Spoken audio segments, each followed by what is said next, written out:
This may well be Satan's most ingenious scheme for undermining the belief in the sufficiency of God's Word. Modern Satanism. Modern Satanism. Satanic influence. Hail Satan. Satanism is cool.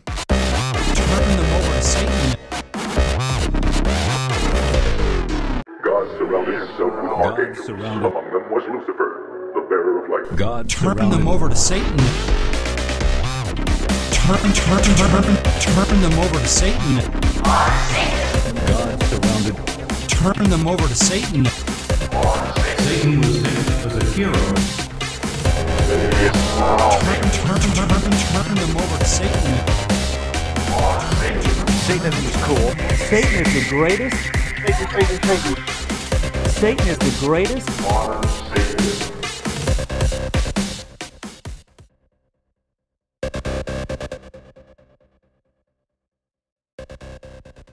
And welcome to the Modern Satanism podcast. My name's Reap. I'll be your host for the duration. I'm a priest with the Satanic Temple, but the opinions expressed here are not necessarily that of the Satanic Temple. The opinions expressed here are solely of the person speaking. Got it? Okay, good. Now, first things first.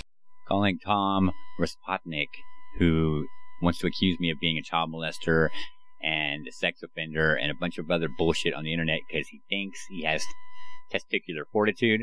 But let's see exactly how big of balls Tom has. Hello. Hello, Tom. Who's this? Who the fuck do you think it is, idiot? Do you want to talk some more shit about me in person? You want to tell me about being a child molester and all your bullshit you want to talk on the internet? Or you want to say it now? Say it. Here's your opportunity. Why? So you can record it? Go ahead. Go ahead, big talker. You talk a lot of shit. Talk shit now. I'm saying, yeah, but you know what? I'm Go smarter than saying it now that I know you record shit. Thank you. Oh, okay. So you did say it. You just don't want to say it to my face because you're a pussy. Fucking wuss. Pretty easy to talk shit on the internet, isn't it, Tom? Pretty easy. But to say it to somebody in person, little more tough, isn't it, dickhead? So, Tom, go back to the internet where it's nice and safe. Make sure you hold your keyboard up in front of you so you don't get hurt. Pathetic. There. In case you don't know, Tom Raspotnik has brought it upon himself to start calling me a child molester and I don't know what else, some other bullshit, and threatening to make websites about me, and just spending a lot of his free time concentrating on me. And I'm very flattered that he wants to spend all his free time on me. But there are, repercussions, if you will, for such behavior. So I say, do what you will, Tom Raspotnik. I don't give a shit. You're weak and you're ineffective. A pitiful leader. And those of you who are theistic Satanists, who find Tom Raspotnik a leader or consider him a leader, there's nothing that indicates he has the qualities or the ability to fill that position. None. He's all talk. Now, on this podcast, I'm going to be speaking with Jex Blackmore and Sin Jones and a little bit of whatever in between. And I'll let you in on a little secret. Next week, we're going to have Jesper Peterson on. So I'm sure you'll want to hear that conversation, right? I guess it's time to start this podcast. So start podcast. Help us to come to a deeper knowledge of Satan.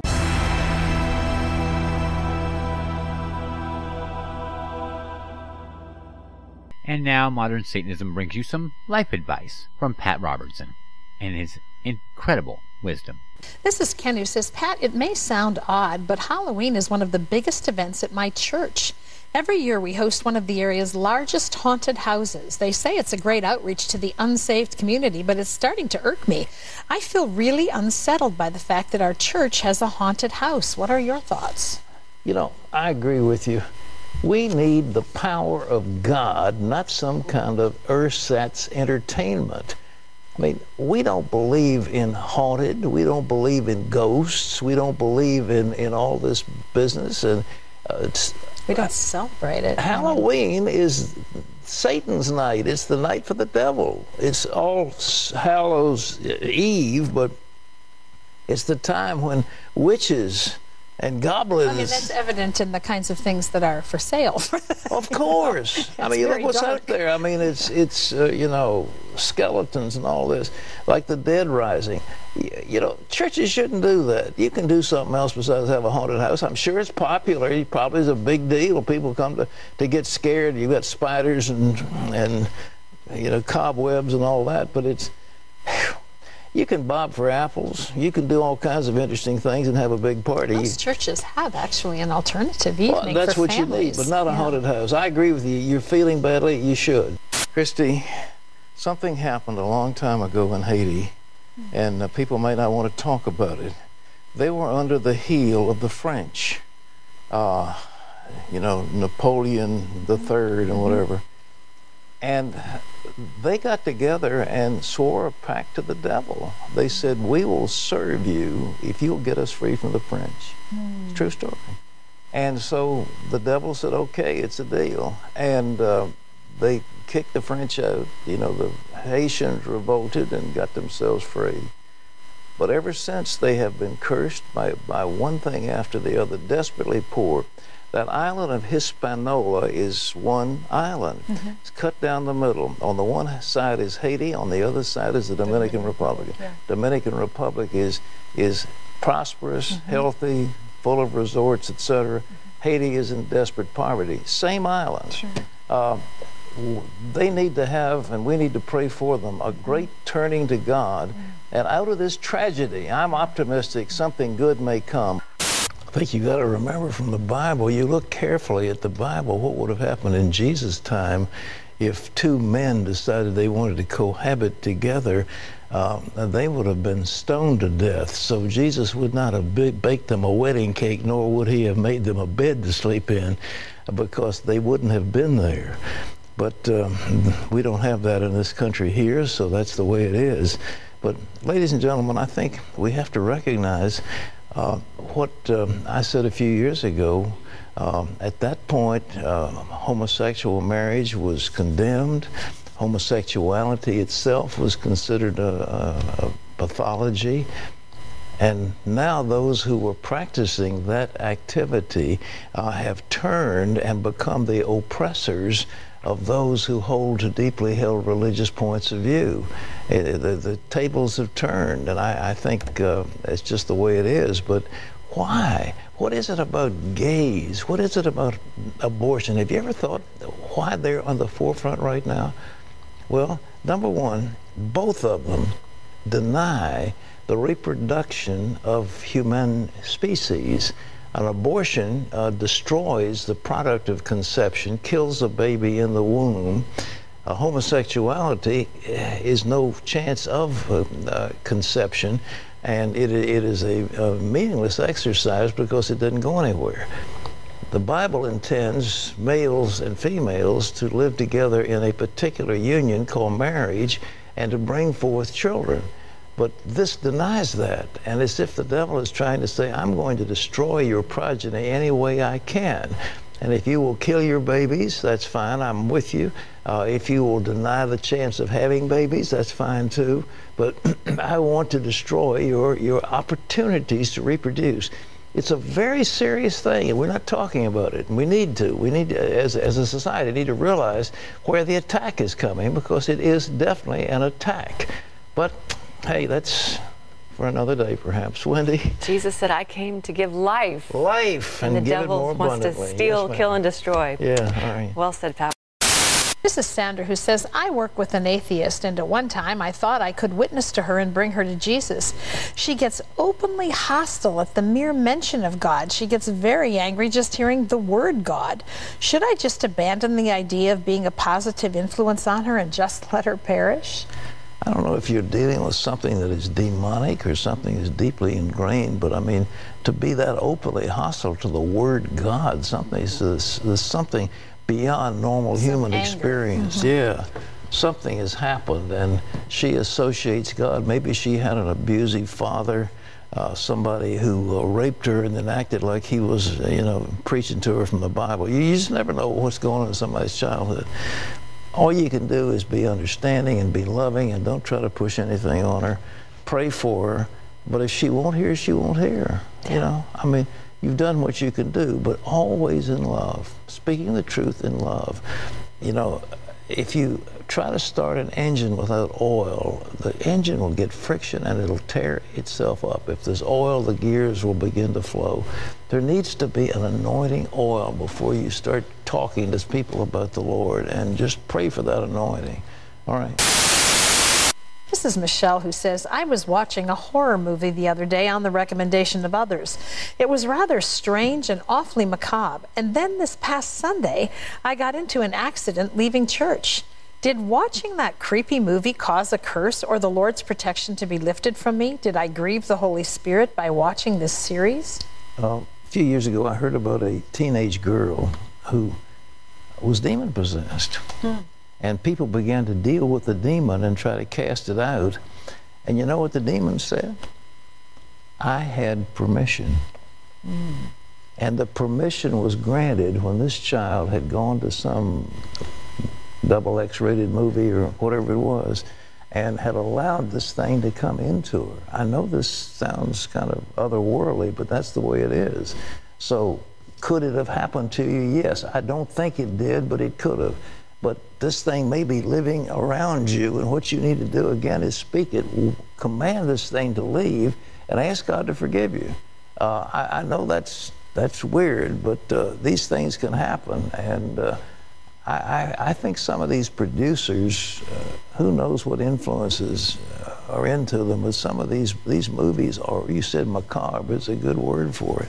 And so I just think, in the name of Jesus, declare your victory and keep going on. I don't think that you've been demon-possessed. I don't think anything has happened to you. But nevertheless, declare victory and plead the blood of Jesus Christ over your life. This first one comes from Michael, who says, my wife has become a real problem. She has no respect for me as the head of the house. She insults me. She even went as far as stretching her hand to beat me. I've lost my self-confidence. Her words hurt so much, and she refuses to talk through our problems. Please tell me what I can do. Well, you could become a Muslim, then you could beat her. But in lieu of that. You don't want to go to Saudi Arabia? No. You know, I think this man's got to stand up to her, and he can't let her get away with this stuff. And, you know, I don't know. I don't think we condone wife beating these days, but something's got to be done to make her... physically, but I mean, why would she not want to talk through their problems? That's so unlike... She is just totally... well, she's rebellious. The chances are she was rebellious with her father and mother. She's a rebellious child, and she doesn't want to submit to any authority.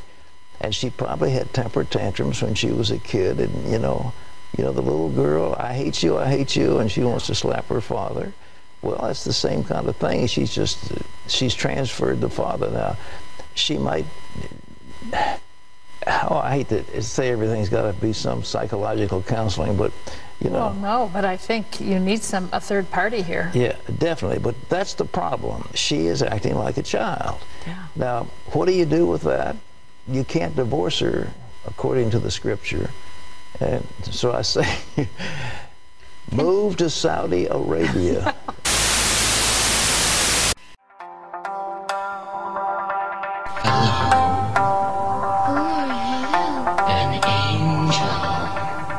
What's your name? Satan. What's the matter? Nothing.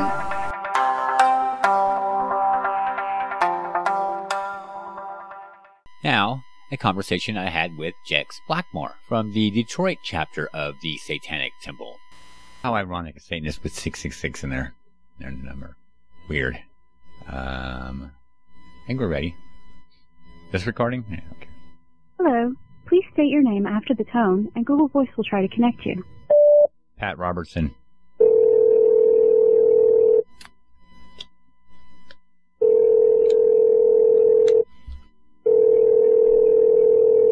Guess I can answer with Pat Robertson. Hello? Hello? Hi. Hi. What if I really was Pat Robertson? I don't know what I would do. Okay. We got to practice that. We got to drill you on that. It's just in case he calls you. You'll be ready to answer, you know. Yeah, fortunately, I already knew who was calling, so it wasn't very good. I know. But you never know. Pat Robertson might call you. You never know. Well, I'll deal with that when that comes up. Yeah, he probably won't. You're right. Okay. What's up? Nothing. Just finished an interview this morning with a feminist collective radio station. Oh, nice. In Madison, Wisconsin. Yeah. Which was nice. That's a good thing, right? Yeah. I mean... Yeah, it's a great thing. Okay, yeah. Well, sometimes the feminism thing's gotten out of control sometimes. So, you think it's out of control sometimes? Sometimes, yeah. I think sometimes some feminists are a little radical feminists. Yeah? Yeah, or the ones that want, I don't know, they seem to want rights for women over anything else and kind of are vindictive. Are the only ones I'm thinking about. Well, I don't know. I mean, maybe the vindictive part isn't a positive thing, but... Yeah, I really don't like being called misogynist when I haven't done anything to earn that, and I've actually fought for the rights of everybody, you know? And it's kind of, I don't know, I resent being labeled before, because I'm an old white guy, you know what I mean? And there's a lot of times where my opinion's been dismissed just because I'm a white, middle-aged guy. And... Well, you have a hard cross to bear, because, you know, you get an opinion most of the time. I get what? You get an opinion most of the time. I get an opinion most of the time because I'm a loudmouth, I think. Well, you think, or you know, I just mean compared to, you know, some women, most women, lots of women who are often don't have a voice. So absolutely, you're right, and I believe that, but I don't like being told that I don't believe that. You know what I mean? This is kind of what I'm talking about. I mean, every movement has its extremists. Mm-hmm. You know what I mean? And yeah, absolutely. Yeah, so nothing, no movement is immune to that. So that's all I'm referring to. Got it. I kind of come from a different angle, I guess, because there's actually been some extremists that have like come after me for no good reason, kind of. Are you sure? Atheists. They're atheists too. They're not just yeah. Well, you can't make everybody happy. No, you cannot, and it's like trying to make a pizza everybody likes. Yeah, exactly. You can't do it. It won't happen. Can't do it. You know, I mean, I think that we should all be aware of, you know, people's criticisms and check ourselves to make sure that we're not, you know, overstepping our boundaries or saying things that we've just been, you know, saying our whole lives without ever thinking about it. But yeah, exactly right. It happens a lot. That and we don't give some opinions the appropriate consideration. Either we give it too much when it doesn't deserve it, or not enough when it deserves more. Kind of seems like. Right, and then the value of an opinion or a topic varies, you know, depending on who's talking or whose life it is too. Exactly. Are we doing this right now? We're doing this right now. Okay. You want to tell people? Do you want to tell people who you are before we go any farther into the conversation? Sure. I am Jex Blackmore, and I am part of what we're calling the executive ministry of the Satanic Temple and head of the Detroit chapter, which is the first chapter out of many that we're starting around the world, actually. Yeah, nice. It's kind of exciting, isn't it? It's super exciting. Yeah. It's so amazing to get requests from people who are really passionate about this. Mm-hmm. And, you know, because there are extremists, as we were just talking about, we have, you know, a process of a pretty, I don't know, I think screening kind of good, screening process and interviews. And I was kind of expecting that, you know, maybe one or two of the people that we would talk to would be kind of like not a good fit. But so far, everybody's totally good on board, and like it's just been great. And it's amazing to hear what people plan to do in their own cities, and we can really, you know, do some good work and good things on a local level that are really have a lot more impact, I think, depending on your community. That's awesome. You've been doing a lot of interviews too, I guess, huh? Yes. Yeah. A lot. Is that good, or is it? It's kind of new for me. I mean, I don't really like doing them. It's just stressful, and the media is really distorts a lot of things. I mean, they do, don't they? The media, I mean, they already have an idea of what they want to say and write, and and I don't like that. And that makes me uncomfortable too. It seems like a lot of the writing these days, the journalist, whoever's writing it, already has a preconceived notion of what they want their article to look like beforehand. They don't have a clean slate. Right, absolutely. And they take, like, you might be in a long string of they might be in the middle of a sentence and they're just looking for, like, that one word that they can pull out and use out of context. I mean, I don't know, I think maybe a lot of people get media training or something, but we never really did that. So yes, they do. I'm just kind of learning, but it's a lot easier when you actually are passionate and care about what you're talking about. Yeah. I'm sure you're picking it up, though. I mean, you've had plenty of practice, right? And now I have, yeah. Because it is a game. It's kind of with the conversation's a game, and they'll try and get you to say things that will fit their template, but not in the context that you mean it or you originally said it. And it's kind of shady, but yeah. Right. Yeah. It's tricky. Yeah, absolutely. Yeah, I did TV recently, which was totally new and different and totally bizarre. TV is so weird. I don't know. Like, I mean, in general, TV is weird, I think. Yeah, it's so fake. Like, huge, like, I don't know. It's just like a mass propaganda machine, I feel, and a mass destruction. I mean, that's kind of old school now that we have the now that we have the internet. But being in a TV studio and I went to Fox and it was live and, I talked with this pretty accomplished Catholic I don't know if he would be a scholar. I mean, he's written books on the topic, but it was just everybody looked like just unnatural. And but I mean, the anchors were really nice, or the journalists were really nice, but they're just bizarre. It's just bizarre to see people acting like this theatrical kind of grotesque way that we look at every day through a screen, and it's normal. Yeah. I don't watch TV, so yeah. Yeah, I avoid TV. It's just it's mostly crap. I mean, I watch TV once in a while, of course. I can't avoid it totally, but for the most part, I don't watch much TV at all. The internet's where I get my media usually now. Yeah. Yeah. I don't do that either. I don't think I've had TV in a long time. Yeah. Besides that, I'm not paying Comcast anymore. My money. Yeah, exactly. Ripping me off as it is. So. Yeah. You rolled it out. I mean, I know you're going already. How is it going? Is it going smooth? It's going great. I mean, the chapter here is so new. I mean, we've only really launched for a month. So like anything, it takes time. I mean, I know there's been some critics that are like, well, we'll see what they accomplish, like really skeptical. I mean, we're working on it. Yeah, I've heard that from a comment from a few people too, and it's like they expect so much, and they don't. That's people who have no idea what the fuck you're doing. You know what I mean? They just sit there in an office chair or in their lounge chair and just critique you, and they've never done any activism themselves. They don't understand the time involved, and dealing with people is difficult sometimes. You've got, different personalities to deal with and time schedules, and there's just so many things that go into it that they don't even take into account. Right, and, and I try really hard to not, I mean, I don't really pay attention to a lot of that criticism. Yeah, you can't. It's a big waste of time, but I think for as little as as little as we've been around, we're doing great. We did this big table at Dally in the Alley, which was an event down in Detroit with kind of like a street fair, and it's huge. Yeah, I saw the tent you guys had up. It was cool.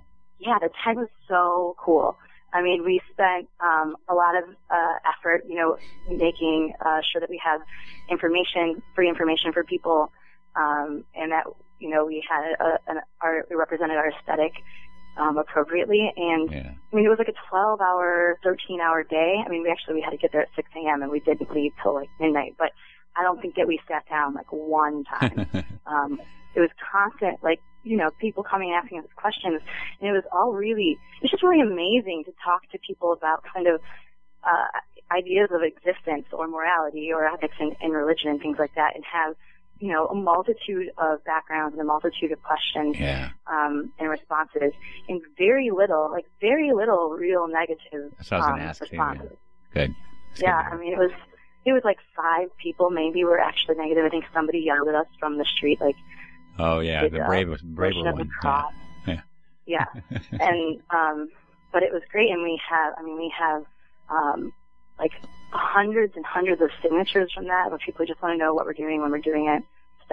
That's really amazing. Yeah, that's good. And we're actively looking for a location, which is exciting. I'm super excited about that. You're looking for like a home base, right? Someplace to yeah. Yeah.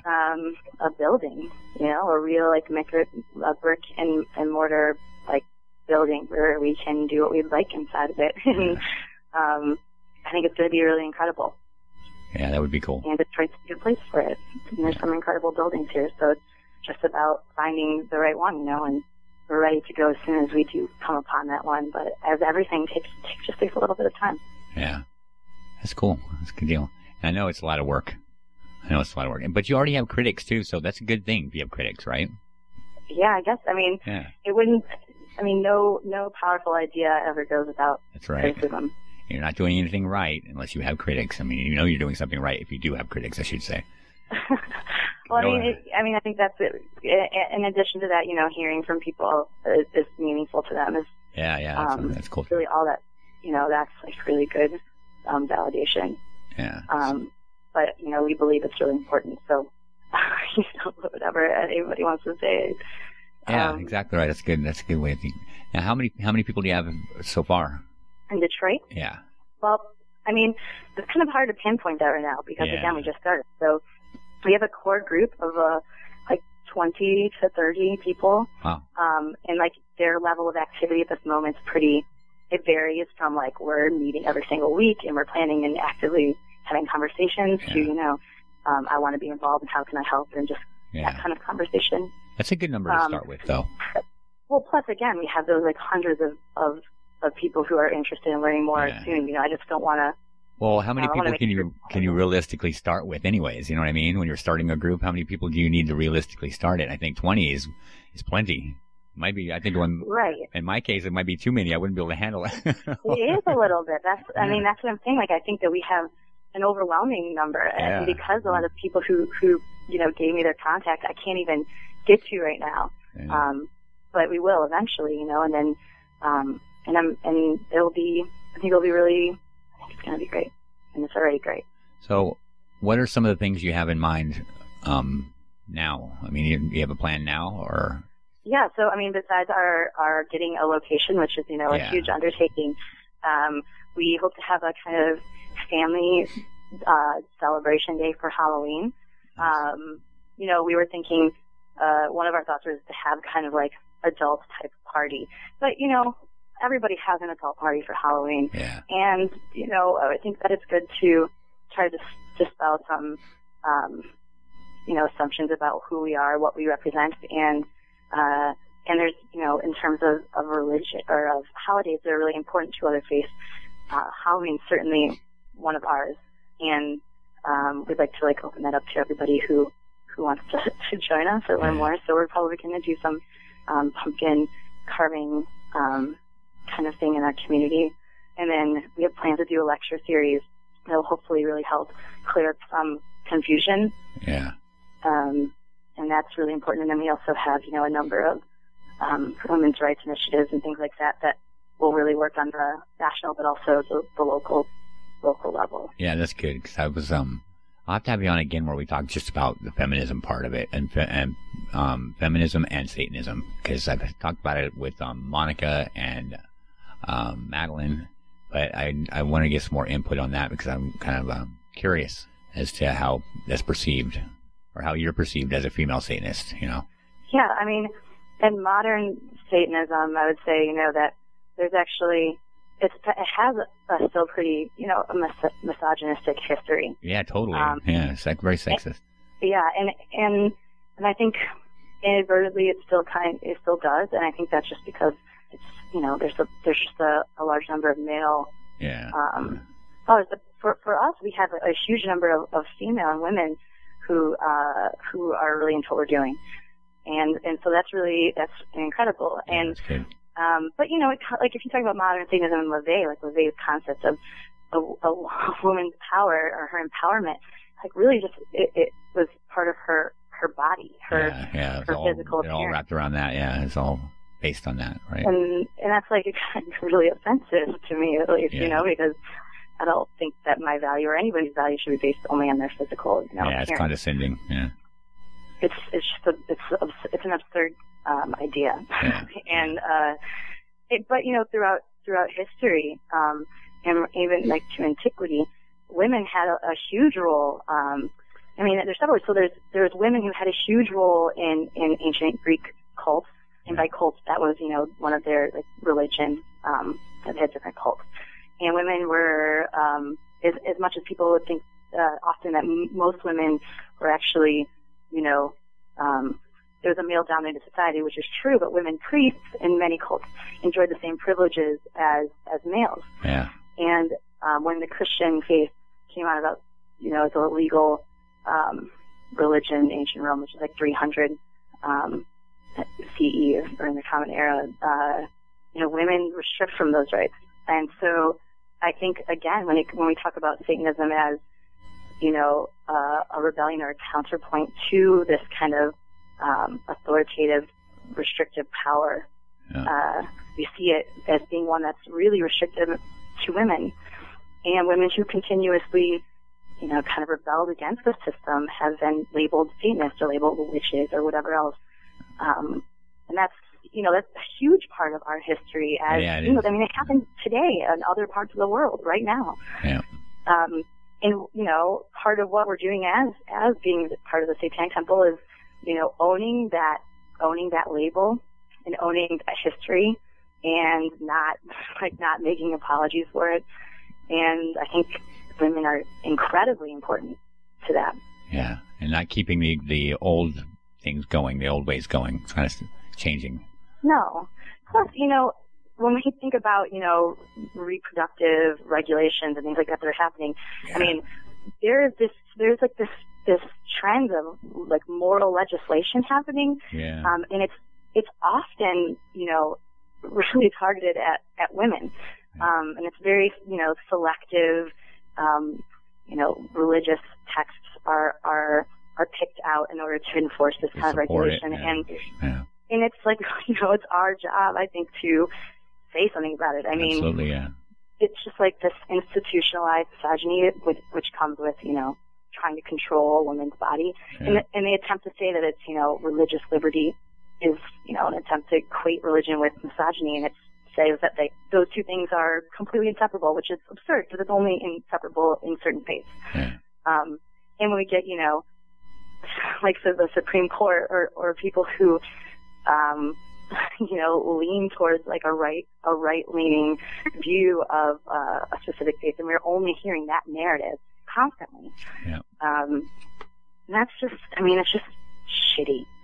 I know. I don't know why it keeps going on, though. It seems like it keeps popping back up. It seems like we'll get a handle on it and it'll be pretty cool, but then it's popping back up. And I guess in the background, it's a constant fight. I mean, it's like the fight against having evolution in schools. People don't realize that that's a constant battle that people are fighting to keep. Well, yeah, and I mean, what's interesting about it, I think, is that like if we take the idea of like contraception, for example, like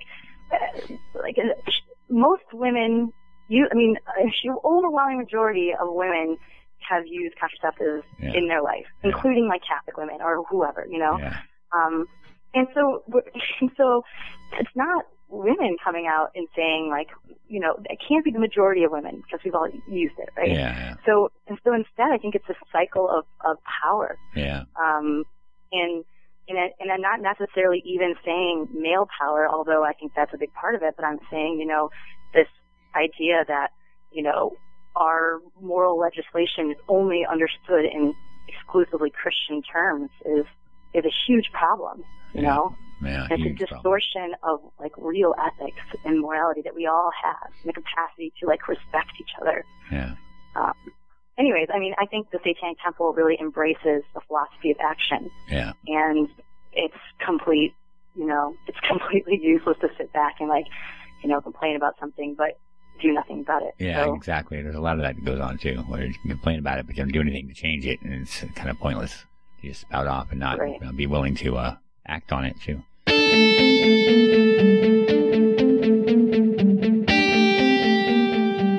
Soon, the devil, Satan, appeared. That sneaky devil Satan had one more test up his sleeve.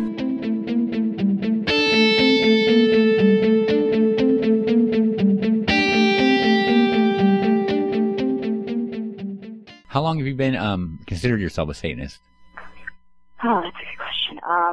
a long time. Let me think, 10, 15 years or something like that. I mean, that's why I kind of reached out to Lucian. Yeah. Originally, because I was like, excuse me, you're going to start talking about Satanism? Like, I want to know what that's about and, like, see if it's, how it lines up to my understanding of Satanism. And, fortunately, we had, very similar views, so that was good. But, it was really, and, my concept of Satanism as this kind of non-theistic view, came before I read, the Satanic Bible. That came mine so much too. later. Yeah.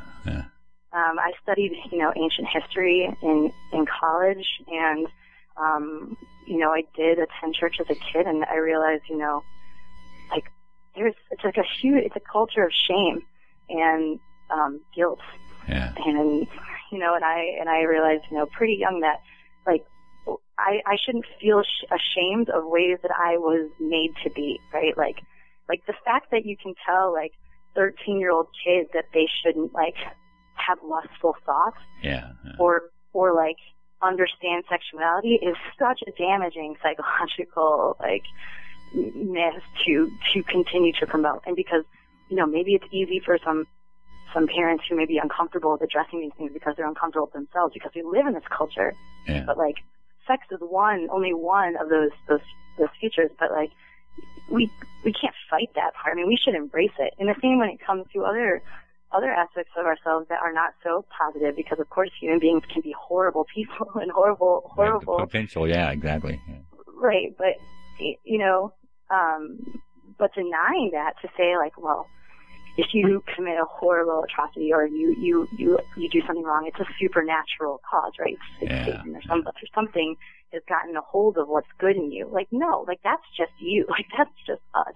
Yeah. And maybe the more responsible thing to say is, like, okay, like, I accept that I hate or that I'm lustful and that I'm greedy and that I'm all these things, but, like, those are just really not positive in good in anyone's lives and in my, like, community and in my society, and that we need to learn how to cope and deal with that in a natural way. And I think that's actually a huge root of the problems that we face, and the fear over sin or whatever else you want to call it is that we have been taught that we are powerless to control ourselves unless we have the guidance of some divine being that we are in servitude for. And it's absurd. Yeah, I agree with that. I know that when I read the Satanic Bible, it wasn't really I didn't get a whole lot from it. I mean, and I didn't agree with all of it. The greed part, the selfishness part is what kind of bugged me.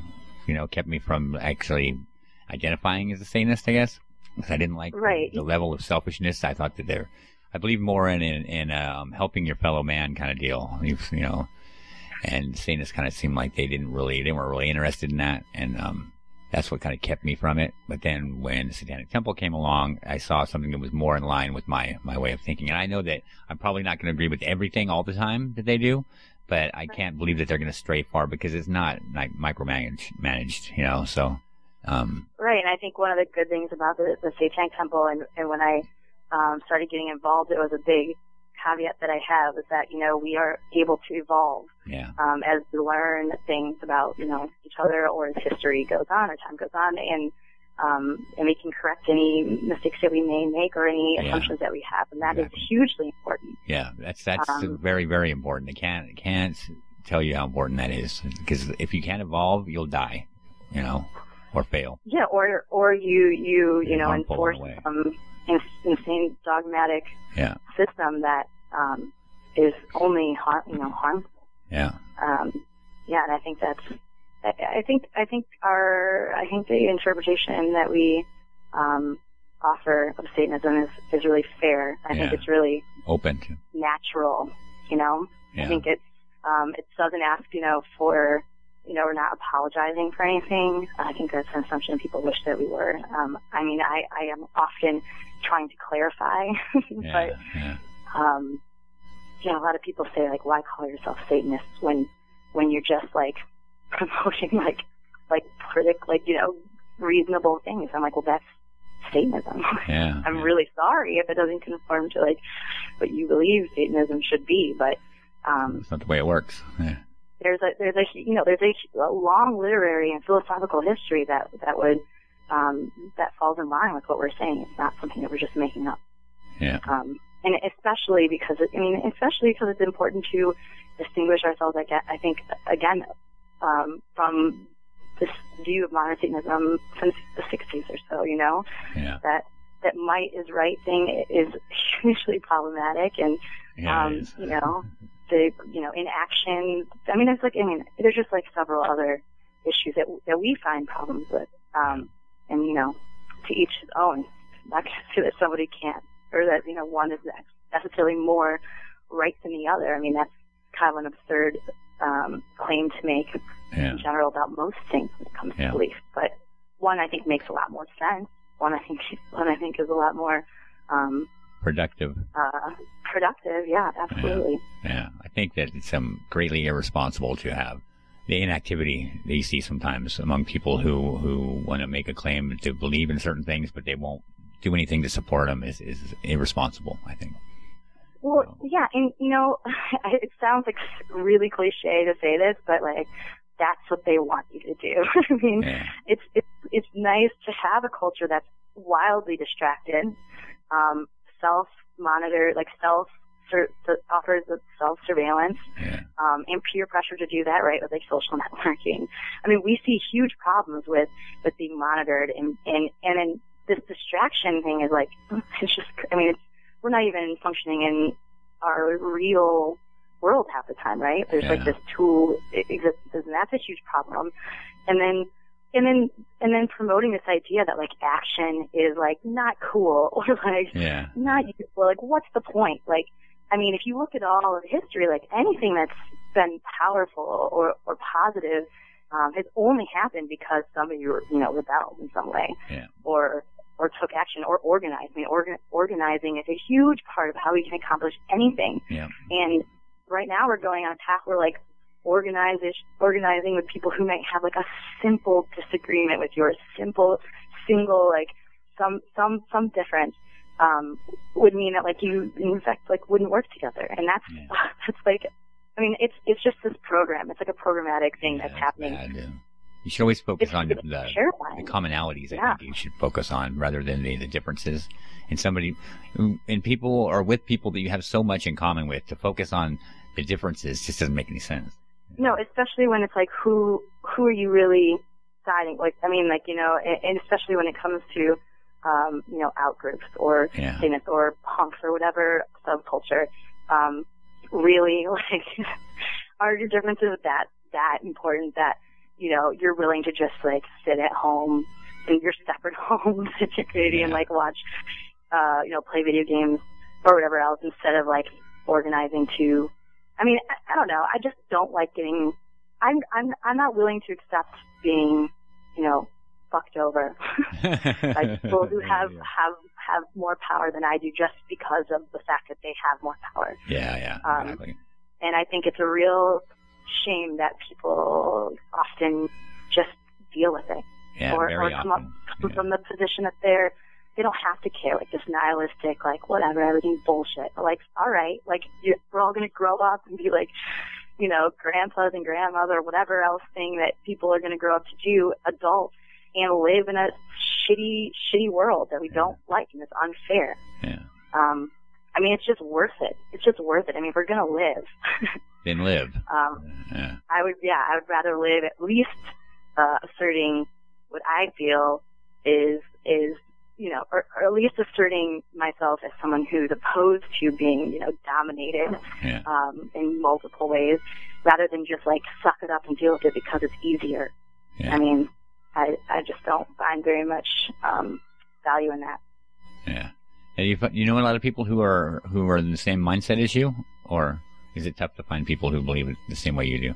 No, I think actually, the Satanic Temple is an amazing tool to mobilize people who feel the way I do. And again, this comes back to organizing. We have people that have various, different views on life or faith or whatever, but fundamentally they come down to, needing to assert ourselves as in a diverse culture, Yeah. And that's really important. And so it's like a magnet, people start to talk and those kinds of things attract themselves, and but I think a lot of people are also really intimidated by action. Yep. And to be rightly so, people who protest can often face some pretty shitty, consequences. But I mean, in China, right? Did you hear about this? In China, there's huge protests right now, and it's kind of like a version. I think it's really calling it Occupy something. But anyway, in China, I'm like, if there are people, I mean, take the Arab revolution and all these things. I'm like, if there's people who literally are risking, so much around the world, and it's horrific. And what their government does is the consequences are great. Yeah. But here, we have relatively much less to fear, and so much more we can change positively. I mean, not just in our country, but because our country is so involved internationally around the world, and I just feel like that is it's worth it, Yeah. So, I noticed you're busy. You've got a lot going on, so I don't want to take too much of your time. But well, this was fun. Thanks for having a chat with me. You come on again, right? Oh, sure. Yeah, okay. Anytime. Okay, cool. Thanks for coming on the show, and keep up the good work. It sounds like you got a handle on things. Yeah, I think so. Thanks so much. Hail Satan. So here comes Satanism. Satan! Satan! Satan! Satan! Satan! You are listening to Modern Satanism. Modern Satanism. John, your experience with exorcism and demon is by no means extensive, scary. But you had a significant experience early on in your pastorate. Could you recount that story and draw out any principles that would be helpful for us? Yes, helpful. Yeah. Maybe before I tell the story, I tell the story. Say that whenever you tell it. Refer to something extraordinary, I think people tend to think in those categories when they tell the story already. And the New Testament, it seems to me, pictures the this story devil kind of sucks. Not mainly as doing something extraordinary, but doing very ordinary, deadly, horrible arrow shooting at our hearts. So lift up the shield of faith, quench the fiery darts of the devil. Yeah. Steady, okay. We got it. Daily Christianity. The devil is active daily in Christians' lives. Okay, got it. Pray, give us this day our daily bread. Okay, please, I'm praying. Please tell the fucking story. Evil or the evil one. That's a daily prayer. So we get it. I'm going to tell a rare story that people should be ready for and alert for and equipped for. I'm ready for it. Come on. We have an enemy who is every day trying to destroy us. The IRS. Steady state use of means, our book and our prayer. Librarian? Loved conquering Jesus is the way to live. Okay, so I got a phone call. This is long ago. I haven't had an experience like this for 20 years. And phone sex. Late at night, and there were some college students phone sex of our church in an apartment. Drunk. And they had cornered a girl that they said was demon possessed, and they wouldn't let her out. That's nice. Because they wanted her to be delivered. They loved her, and they didn't want her just to go out on the street in the condition she was in. This bothers me already. I've never ever gotten a call like that in my life. I've never experienced anything like that in my life. I had no experience except drunk chicks. So I didn't doubt that they were telling me the truth. Yeah, why would they lie? So I called Tom Steller. Oh, good old Tom. 2 by 2. Yeah, so good Tom old Tom. lived downstairs, and who the fuck he is. So we went together praying as we went. When we got there, we were welcomed in, and here was this young woman in her 20s, I suppose, and she looked very hard, very angry, very drunk, and dark in her face, and they said, I forget how many were there, 3 or 4. They had said, that's just not her.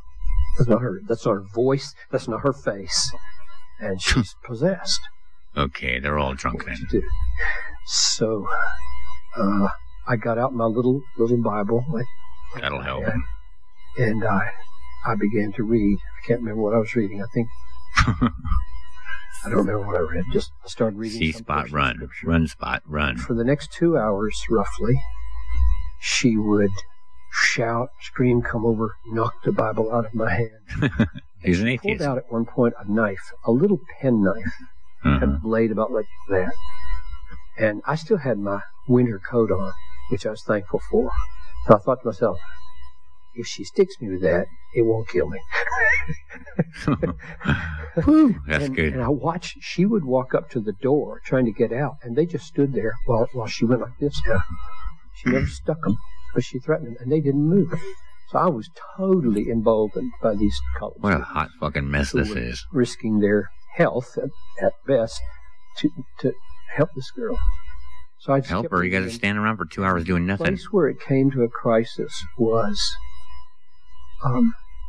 we began to sing. God, your singing must have sucked. I can't remember who started it, but we sang Hallelujah, Hallelujah, Hallelujah. You know that you say. It makes me want to stab you with my knife. And then when we finished the Hallelujahs, people began to make up words. You are Lord Jesus, or just random statements. Wow, what a grand time! The kingship of Jesus, and she went absolutely wild. Because she sucked, probably. Threw herself on the floor, flopping. Please stop singing. Screaming that Satan not leave her. And then she went. And this had all of us mesmerized. Yeah, totally. We looked and didn't know whether she was alive or dead. We had knelt around her in the last minutes of her writhing, kept singing and singing. And when it was over, you sang her to death. She came to. Oh, unconsciousness. Totally different. Her face was different. Her voice was different. She didn't remember. She was sober. And I handed her the Bible and asked her to read Romans 8. She read all of Romans 8. Yeah, that's what I'm going to do when I get up from being drunk. And that's the way we left her. Subsequently, she came to church. She came to church for several months. She'd sit right in the second row down there. And I remember preaching and thinking, oh, this could be really bad. If she got one of these, if she did something in church, it would be really a scene. And then she broke her leg playing soccer, I remember, because I visited her in the hospital. So I had this ministry with her for months after she had experienced this. And I began to ask her about those experiences. And she said, oh, yeah, if you knew the Satan stuff I had been into on the West Coast.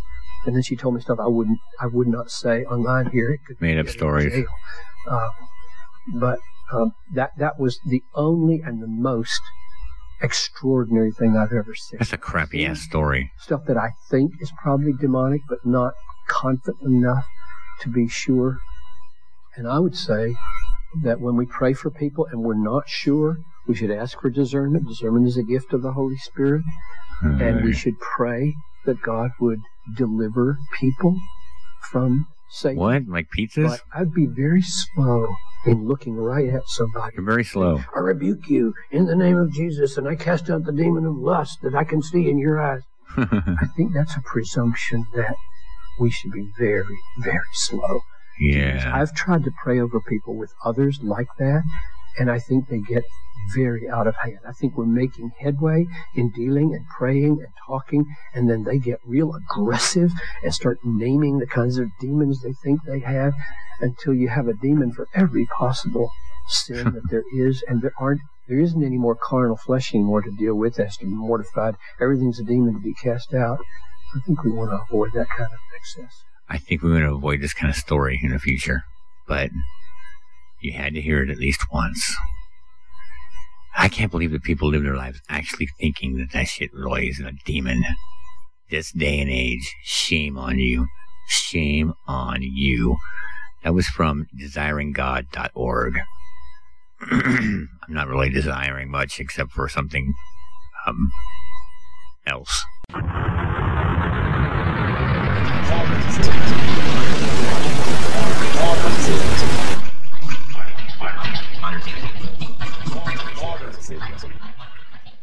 Okay, let's call Sin Jones and see what she has to say. Make sure I get the number right. Call. No, I'm not going to give the number out. So, 1, 2. I think that's right. It's ringing. Hello? Hello? Hello? Do you ever agree with anybody ever? No, what fun is that? I know. So boring if you just be like, yeah, you're right, I agree, you're just so right. It is boring when that happens, when you get like an echo chamber going on someplace, like on a blog post or whatever, and everybody just goes, oh yeah, totally, oh yeah. It's like, yeah, I'll play both sides, even if only to just like razor in a point that makes no sense. I think it's a good time. It's a good thing sometimes. Yeah.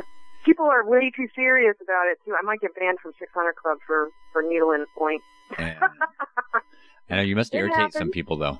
Oh yeah, I'm hurting the admin's feelings apparently. But they're trying to settle the argument with like the ban hammer. That's not cool. Well, with the ban hammer? Yeah. Yeah, I know. There's a lot of that these days where they just, later. Well, why not just stay on topic and like argue your point? You know, and either someone will concede or, you know what I mean? Like why like issue a warning? Like stop arguing. I'm like, but you haven't actually addressed my question. But you haven't actually provided the information I have asked for. Have you heard the term tone troll? Mm-hmm. Yeah, there's a lot of that going on. So, who am I talking to? Oh, so this is the podcast. This is the podcast. Funny. This is Finn Jones. That's who you're talking to for all the podcast listeners. I've been on your show before, so now it's fair that you come on my show. Yeah, totally fair. Totally fair. So what's up with Satanism? I had no idea what the subject was going to be. It's going to be Satanism and you. You're the subject. I'm the subject? Yeah. Boy, I must be the subject of the day. Everybody wants to talk about me today. Not everybody. Well, I don't know. Perspective here. Let's talk about, first of all, let me ask you about the Black Mass that they had in Oklahoma. What'd you think about that? I think, more or less, from what I saw, it seemed to me from the get-go, because I watched kind of the whole thing transpire, like in blog posts and posts all over on various social technologies, that the Satanic Temple was doing their thing, and Adam Daniels was in the background doing his thing, but he was also going, rah, rah, rah, the Satanic Temple gets it, they're doing it, I support them, so I'm going to take that as a Black Mass challenge. And then he put up a YouTube about why he was going to do a Black Mass challenge. Yeah. And then he decided to take steps to, rent the Civic Center and do his version of whatever the gobbledygook that he did. I heard they use grape juice and a dildo. What wouldn't surprise me, because they've got he has a very specific slant to his particular, I don't even know what to call it, because sometimes he says he's a Satanist, and sometimes he says he's not a Satanist, sometimes he says he's an Arminist, wishy-washy, something else. Yeah, whatever pin the identity label on the donkey there. Yeah. But essentially, he's trying to counter the predominant Christian opinion in his city, Oklahoma City. Yeah. And the area is very conservative Christian. I lived there a year, so I can say firsthand that, the majority voice is conservative Christian. Most of Oklahoma is like that, isn't it? Yeah. But he lives in Oklahoma City. I lived in Oklahoma City, so I saw a lot of the things. I was just there. What was it now? 2 weeks ago. But it only invades your life when you allow it to. Yeah, most things are like that. Yeah. So I think he's just, like I said, just kind of riding the train of, since this publicity is out there, he's trying to grab a little bit of that for himself, promote his own stuff, promote his own little ideology. Taking advantage of the opportunity, you mean? Yeah, because he was already doing media stuff before. He's been in local news. He's even been, regurgitated on various news networks that I would consider national, but he didn't have the same effect that the Satanic Temple did, where it was just like, that's all it was talked about for like weeks and weeks and weeks on end. But when his name hit the news, he got a different sort of press. Because it wasn't so much about the ritual at the Civic Center when it was under the Church of the Four Majesties. The majority of that press was, and this particular satanic church kicked out one of their guys because he's a sex offender. Yeah. You know what I mean? That was the headline. Yeah. And I think that's what he's trying to get away from. He doesn't want people to focus on that. He wants people to focus on, what he's saying, his opinions, his thoughts, whatever. Which is unfortunate if he's, kind of but stuck. but as far as like tit for tat, like if you compare the Black Mass attempt at Harvard to Adam Daniels' Black Mass, the crowd that showed like the same effect. Like yeah, Harvard, there was gobs and gobs and gobs of Christians coming out to protest it. Same thing in Oklahoma, but the attendance for the actual event was very low. Yeah, the only 2 people who got arrested were actually Christians, Catholics. I mean. Yeah. Yeah. Yeah, I mean, like the Oklahoma City event, there was even like women refusing to like leave the steps, and they were being carried off by police. Yeah, that one lady was You know? preaching, was praying on the steps, and she wouldn't leave, and so they arrested her. Right. Yeah. Right. Because to them, I mean, if they're true believers, then they really think that you know. They think it's bad. It's gonna be bad. Yeah, you think you're basically spitting on their God, or going to anger their God, and they Or don't you're want gonna to bring demons the wrath onto the of their planet, God. or something's gonna Yeah, I don't know. The Earth will explode. I don't know. I don't know what they really, think. really bothers me that people are into it that bad. I mean, where you really think that Satan's going to be.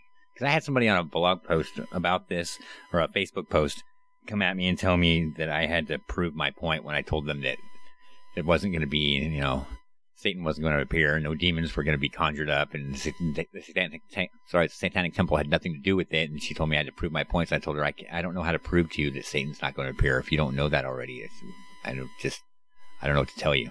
Yeah, because to them, anytime like an evil deed is committed, they really do think that Satan is the mediator for that evil deed. Yeah. So they see the devil under, like every boogeyman, every murderer, every child Everything is bad to molester, them. anything that they would consider aberrant to love, light, lollipops, and peace and harmony is basically the devil's doing. Mm-hmm. Even when they misbehave, they say they succumb to the devil's temptation. Yeah, they gave in to the devil's temptations. Yeah, like there's some diabolical, shadow figure sitting on their shoulder whispering in their ear. They have absolutely no control. Yeah, it's kind of scary. It's kind of scary. It's like the people who ask you, you don't believe in God? Where do you get your morals? Kind of deal. Kind of scary. Right. They think that, you can only get morality from, like prepaccaged deal on a shelf, whether it be from, religion or here's your morality package, sir. Yeah, exactly. It's like, well, the majority of society believes this, therefore you should believe this. And you're like, well, no, I kind of disagree with that. Yeah. Sorry, that's not part of the package. It can even be something as trivial as whether or not you should or shouldn't harm animals. Yeah. It's like, well, should you harm animals or should you not? Don't eat meat. Should you or should you not harm animals? I think we harm animals every day.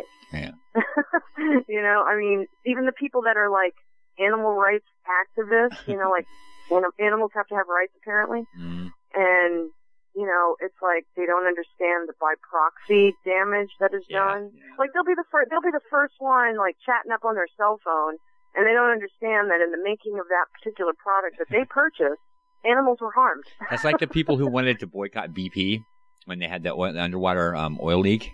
They wanted to boycott BP.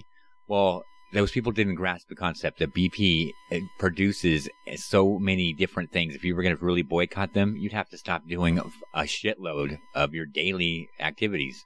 Exactly. Like stop drinking anything that's in a bottle. Picture. Anything that's in plastic, don't use it, because BP had a hand in that, because plastics are all made of chemicals that BP helps produce or bring to the market.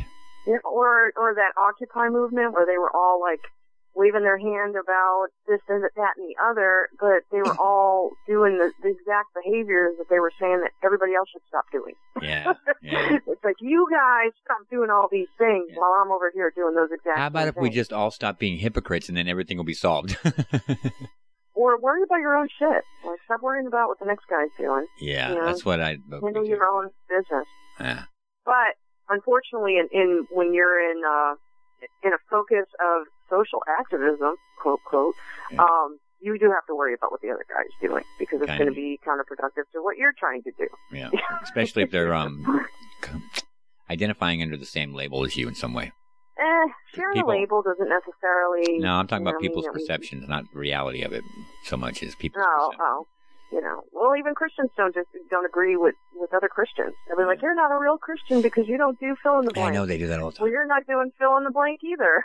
If I had a dime for every time I saw somebody say, or heard somebody say, well, you're not a real Christian, man, Yeah. Yeah, I mean, it happens all the time. It's like when people get together and they don't agree on a particular issue, you know, it's like they'll be the first one to be like, you know, supporting the death penalty. Kill that guy. I'm for an eye. Yeah, then you've got the other. And I'm like, okay, so we're just gonna erase New Testament altogether, right? We're just gonna just throw that away, stick with the OT. You got the other end too, where you've got they don't speak up, they don't say anything.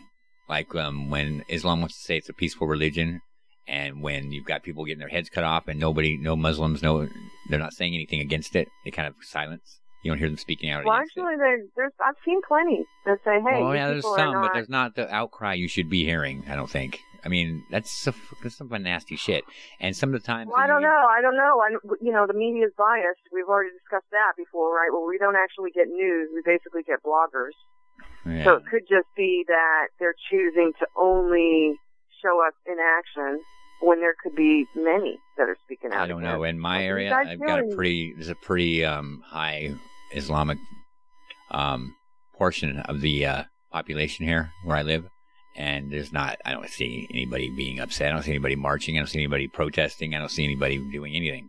Oh, you were talking about here in the U.S. Yeah, okay, I'm talking about here. Here where it's peaceful. It's a peaceful religion here. I mean, that's where they say, that's where all actually, and it's true, most of the people who peacefully follow that religion or practice that religion are here. A lot of people who are. You don't see a lot of violence here based on that religion. At least I don't. Well, they probably just, you know, assimilate with culture. Yeah. You know, like, hey. Yeah. I mean, and you have to consider, well, why did they leave their own nation and relocate? Yeah, I don't know. Is it because there's more opportunities? Because it sucks there? Here? Is it better for their family? Better quality of life? Maybe because they got a culture of war and killing, and yeah. Well, I mean, we could even say that the U.S. is kind of partly responsible for We that. could say that they are definitely responsible in some instances. Directly responsible a lot of times. I mean, do you think that the United States should be forcefully trying to get these nations to adopt democracy? I don't think we should, no.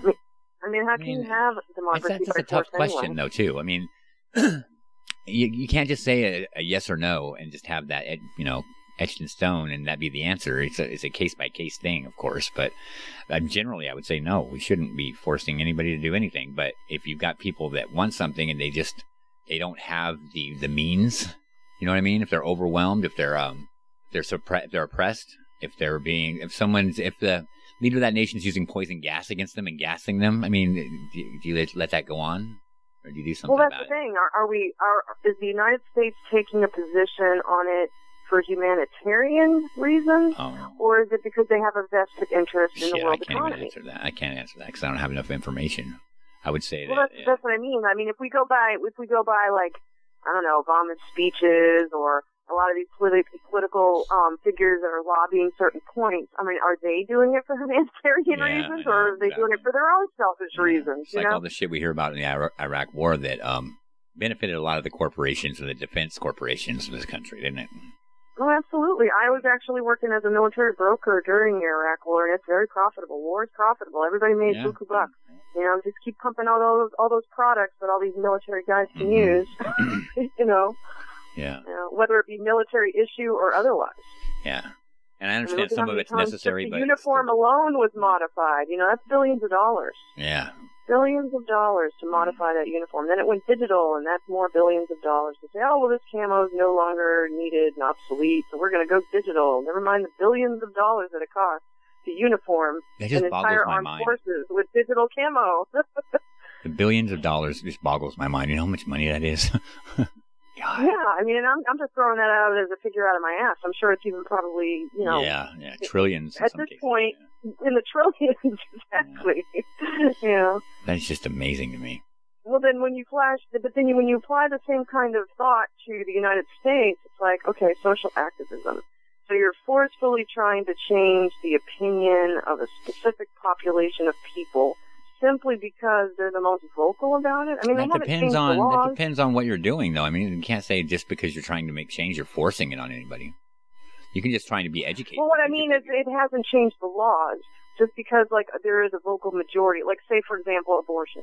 You have a Christian vocal majority that are like, no, we don't support abortion, and there should no longer be abortion, da-da-da-da-da. And they've been saying that for years, but yet abortion is still perfectly legal. That's because of the silent majority. Well, I mean, that war's already been fought. You can't reverse Roe versus Wade. Oh, they could. But, well, why should they? They shouldn't, but they could. They said just because they shouldn't. But will it be reversed simply because there's a vocal voice of saying, all life is sacred and should be salvaged? Could be. But on the could be. Yeah. I mean, you can't become passive. You can't just become just like not pay attention to it and go, okay, that's solved, and we can move on to the next thing, because there's people actively fighting to change that. You got to pay attention. But they're not really gaining any foothold. No, they're not. Every time they make the attempt, all it takes is litigation. It's like, well, no. That's not in the best interest of the female population of the United States. No, you don't want to see it go through. I mean, you don't want to see. You can't predict what's going to happen, especially in the court system. From my experience in the court system, I hate being involved in the court system and that process, because it gives me the feeling of not having any control whatsoever, and common sense does not apply in that instance. You never know what the fuck's going to happen. When you're getting the court system. Well, if it's a particular case, like for example, this recent case with that little girl that may or may not be dead, but she's dead, but, they're trying to get her death certificate reversed because, apparently her brain is showing some activity. Oh, yeah. I heard, I didn't read a so lot about that. But, if that is presented in a court of law and they're able to prove their case, it sets precedent that you can't legally declare someone dead by that means, because she would alter that, because it's never been a brain death has never been reversed. So somehow, some way, they provide an ample argument in favor of the reversal, and it gets reversed. That affects lots of things, to include payouts for malpractices. Yeah, all kinds of it stuff. changes the cap on the payout. Well, I think on the abortion thing, isn't the sticking point the fact that we haven't defined when it's actually viable life? What from what I've been seeing recently, the late term abortion issue has been pretty hot. Yeah. And the Gosnell case certainly didn't help that issue. The little shop of horrors there where he was snipping babies in the neck. Yeah. But I don't think people really understand how an abortion is really carried out until it's in the news and they see pictures and video. Yeah. I mean, because if you have no reason to go out and seek an abortion, I mean, you know that the pregnancy is terminated. Yeah. But I don't think you understand how it is terminated. Is it any more horrific to snip its neck once it's out of the uterus than it is once it's in the uterus? Yeah. You're still snipping its neck. It's still being terminated. It's still being killed. Yeah. So I think that just puts it, square with their feelings, thoughts. Yeah, it's kind of an emotional thing, understandably. Yeah, babies. Babies usually, everything. Look at how many laws that we have just for protecting children. Yeah. When it comes to kids, people get rather emotional. Yeah, but kids need more protection. People that support abortion are just like, they have their own morality about it. Like, there's women that completely support abortion, but they don't support, like, a woman using abortion as birth control, because that hits their morality button. I don't get the taking away of birth control, providing birth control, and then getting all the Planned Parenthood places all shut down, closing all of them up. I don't get the point in that. I don't get what's positive about that. What do they think? Well, this is where the Gosnell case provides impact. Because of the Gosnell case, that has had an impact on abortion clinics, because they, in the effort to protect women from contracting all kinds of infections, diseases, etc., they're only saying that if you're going to have an abortion clinic, it should meet the same criteria as a hospital. Yeah. In terms I've heard about that. That's the Texas sanitary. One, right? I mean, this is a medical procedure. You don't just go into a room and, you know what I mean? Like, if I were going into such a room to get my abortion, I would want it to be sterile and clean and, Yeah, sterile. I'd want to know that the person performing the procedure has been trained, that all the instruments are sanitized, that I'm not going to contract some kind of infection because it was carried out improperly. Yeah. That's the only reason why it's shutting down abortion clinics. Not that they're, just throwing some red line across. No, there's been active attempts to shut down Planned Parenthood in like several states. I mean, across the nation. Planned Parenthood does a lot of shady shit. Well, should we judge? We can't. They do a lot of good work too, though. I know that for a fact. They do, and that's unfortunate. I think it far outweighs any of the shady shit. They're basically making the standards more strict so that Planned Parenthood has to actively meet that standard, which I don't necessarily see as a bad thing. But what it does as an unfortunate byproduct is because if they can't meet those standards, they get shut down until they can, which then limits access to abortion clinics and birth and not control. just the Planned Parenthood doesn't do. I mean, their major portion of their active isn't abortions. They don't just do abortions. They do a lot of other things for kids. Oh yeah. No, they provide like full gynecological a whole services. shitload of stuff that's not abortion. Yeah, they test for STDs. They issue birth control. Yeah. They even educate women on contraception and avoiding diseases. In fact, I would think that it's safe to say that they cut down on the number of abortions that occur. But one of the biggest services I believe they provide is if a woman cannot afford to go to her family doctor, it's based on your income. So she can still get her gynecological exam, she can still get her birth control, and the price is catered to her living situation, her income. Which I don't know that women are entitled to that. That's just a consideration. It's an organization that has sprouted because so many women cannot afford. Yeah, I don't have a problem with any of my money going to that. You know what I mean? Myself. I don't mind paying for that. Myself, I would prefer that women get their act together and take care of their own stuff. In a perfect world, yes, that would happen. In a perfect world. But as far as the government is concerned, I just don't see them putting an end to abortion because it would just open up a myriad of problems for the population. Yeah, but they don't think like that. But they do, which is why they don't. That's the problem. They don't think like that. It's a knee-jerk thing, or it's based on their religious beliefs. They don't think it through. A lot of times. But the law hasn't changed. Abortion is still legal. So far. So, but that's the thing, is in spite of all the years and years, this fight has been going on since the 70s. Yeah, I know. And it's going to keep on going on. Trying to stop abortion as a viable medical procedure. Yeah. This fight has been going on since the 70s, and here it is 2014, and abortion is still legal. Yeah. You're right, and I'm glad. There's always going to be a dissenting view. That's right.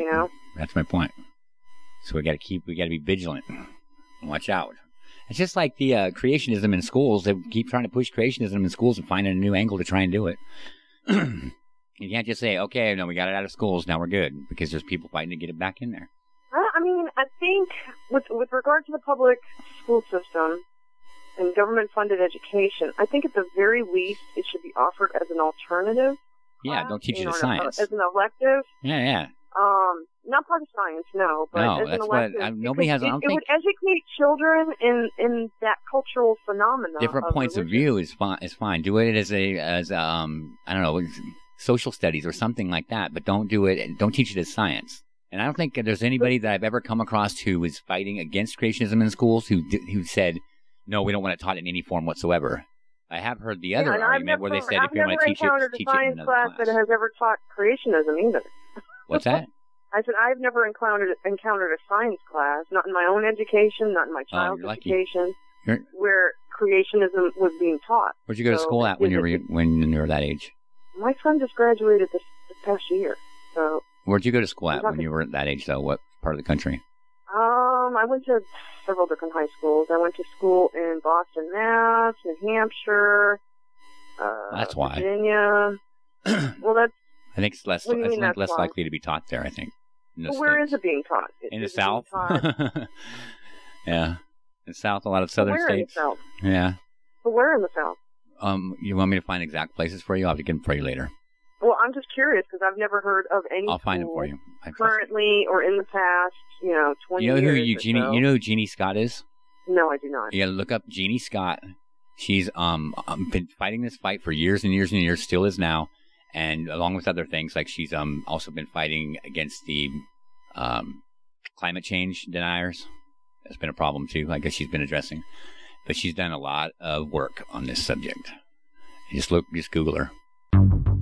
Have you ever wondered about Satan's existence?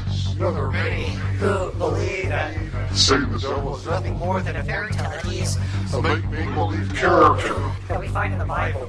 Matter of fact, even among Christianity, those who strongly believe the same exists are in the minority. Those who strongly believe the same exists are in the minority. Those who strongly believe the same exists are in the minority. Who strongly believe the same exists are in the minority. Are in the minority. And now we'll get back to the conversation I had with Sin Jones. Oh, I know what I wanted to ask you. What? Maybe we can talk about it here. You had asked me on Twitter why I thought there was no discernible difference between atheism and theism, and I said, well, it depends on the context. In a hermetic context, you know, if you just consider them concept models, they're like, look at all these Satanists that are running around, you know, they're toting the label theistic Satanists, right? Yeah. But then when you start talking to them and needling them on the point, like, do you believe that Satan is like an entity, you know, like a, you know, boogeyman living down in hell or whatever? And most of them usually say no. Yeah. They more or less say something like it's a destructive force or some kind of conscious energy. Yeah. But even when you needle in on the issue of consciousness, it's like, well, what are you actually talking about? Are It's you like New Age kind of, right? Yeah, pretty much. Yeah. Pretty much. Yeah. So in that particular context, there's really no difference. Yeah, you're right there. They're just concept models, you know, just idea sets. It's just the way they're so it's actually just a definition thing, isn't it? The way to define God or define... Well, see, that's the thing, too. It's like, all right, so when you look to the definition of theism, it usually includes something like a belief in a supernatural. But even supernatural can't be clearly defined in any kind of definitive sense because we don't have the evidence of the supernatural. Well, as soon as you can define it, it ceases to be supernatural, right? Right. Well, but they're saying something like, even when you look up the word supernatural, you know, something that it, you know, exceeds nature or exceeds the normal parameter. It's like outside of nature. Yeah. How is it outside of nature? Yeah. If you can see it and experience it, and you are part of nature, it is natural phenomena. Yeah. So even when you get down to theism, it's like, well, what are we talking about here? You can't even really define the supernatural. You know, what, the invisible sky daddy? But there's never been any evidence of an invisible sky daddy, so how can you even define it as that? Yeah. That's what trips everybody up. So yeah, when you're having a lot of those discussions, Okay. I'm just like, yeah, because I just tomato. took it. I just was listening to the conversation. I don't know if I took it that much out of context, as the explanation explains it to me, though. Obviously. Oh yeah, well, I mean, if you wanted to talk about Satanism, I think because you didn't get into that kind of explanation when you were talking, but you were having a conversation with somebody that was flowing, so it's probably where I am. Oh yeah, when we were on the video, yeah. Yeah. The conversation was just going, so you didn't like stop and explain because you guys were going back and forth. I don't remember who you had on even. Can't remember. I think it was Daryl Sloan. He's the guy that does all the telekinesis videos. Oh, yeah? Yeah. Yeah, the telekinesis is... He still thinks it's a real thing. You know, I've challenged him. You know, he puts out all these videos. Yeah. Like, he invites skeptics into the conversation. Well, that's good. You know, he calls us armchair skeptics. So I'm like, okay, I'll raise my hand. I'm an armchair skeptic. You know, prove it to me. Show me telekinesis is real. Yeah. And he's done all these little experiments, you know, with a telekinesis wheel, psi wheel under a bowl, and he's offering his own explanations as to why it does or doesn't move when it's under the bowl. But he all thinks it's actual evidence of telekinesis, but there's alternative explanations. Yeah. And anytime you offer him any kind of alternative explanation, well, you're just a naysayer, you're a dissenter. Like, well, at least he gives you the opportunity to operate. Inviting skepticism into the conversation. Yeah. I mean, even though it is kind of pointless to bring skepticism into the conversation, at least he does offer it. He doesn't just shut you down like some people do. You know, not even... Yeah. Well, it brings you into the conversation to shut you down. He sets you up to shut you down. Or he tries to, anyway. Sometimes that's almost worse, I guess, huh? Because you're like, damn it. Doesn't make me fucking actually consider my point of view and find sanity. Well, I had issued him a challenge, you know, saying, okay, well, if this thing is real and we're not going to talk about the bowl or we're not going to talk about convection and all this other stuff, so let's see if you can do it over video. Make my wheel move. Yeah. With your mind. You know what I mean? I mean, this is mind power, right? Yeah. So we did this little test where he was supposed to move my wheel over video camera, and of course it didn't move. Yeah. Are you like me? Do you tell them, you know what, if this is true, it will be very cool. It's not that I don't want it to be true. It's just not, you know. But if you can show me that it is, I'm willing. I'm all in, you know. Just like Ghosts, the same thing. Oh yeah, it was all about it. You know, my videos are up there. You'll see. I'm like, all right, I'll take up your challenge. I called it the remote challenge. So my first video is, you know, is telekinesis real? And I offered my own opinion. Then I offered him a challenge. He took up my challenge. Then we did a video, and then one of the videos had to be taken down because I think he's a teacher, and there was some content in there that he didn't want some of the students to see, so I had to, like, private it, whatever. I was like, boo. Well, hey, what do you think but about... Yeah, like, if somebody has an absurd claim, then I'll be like, oh, you have this absurd claim? Come on, let's try it out. Let's see. Yeah, I say that too, but they never take me up on it. What do you think about Raspotnik and his... sacrificing animals is part of Satanism, and he's comfortable with that kind of deal? I think Tom has been he's been telling that story for the better part of only about 4 years now. Yeah. He even did this video under his old YouTube channel where he had like pictures of slaughtered goats and this and that. What's up with that? And he had his own little text.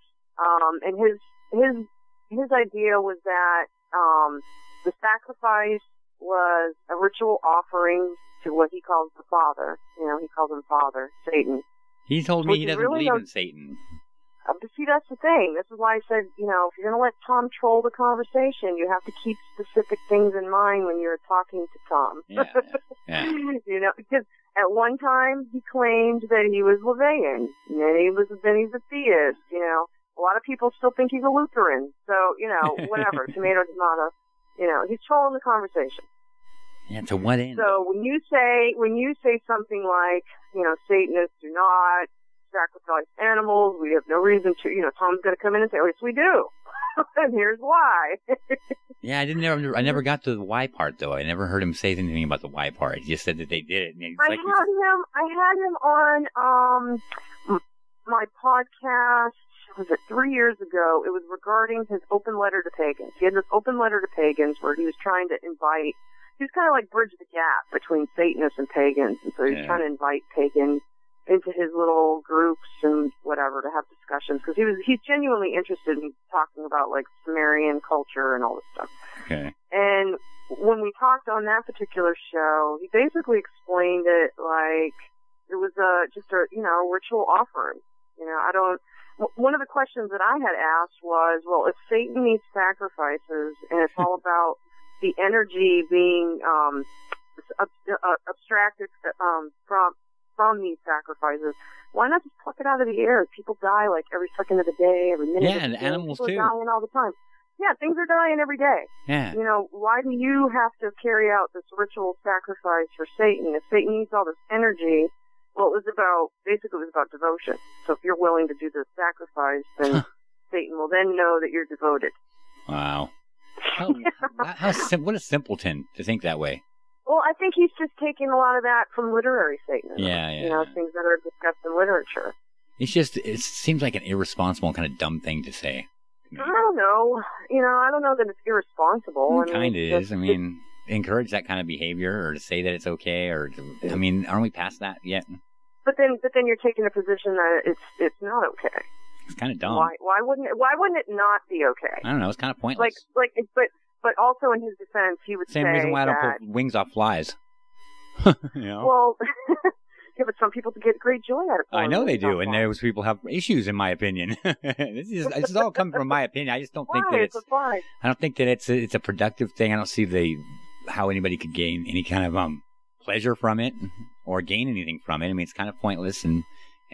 Well, people have phobias. Like people have fear of insects, spiders. You know, and they kill them all the time. That's different. You know, like I just killed 5 spiders in my bathroom. But you kill it. You pull its legs off, or you kill it. You pull its legs off first. I had no mercy. You pull its legs off first. Oh, well, I squirted them with bleach. Is that any more humane? A little bit. Quicker. How do we know? Well, to the best of my knowledge. I mean, that's all I can say about anything is to the best of my knowledge. I mean, I can't say that I know everything about anything. But all I can say is, to the best of my knowledge, that smashing it with a boot is a lot more humane than pulling its legs off one by one.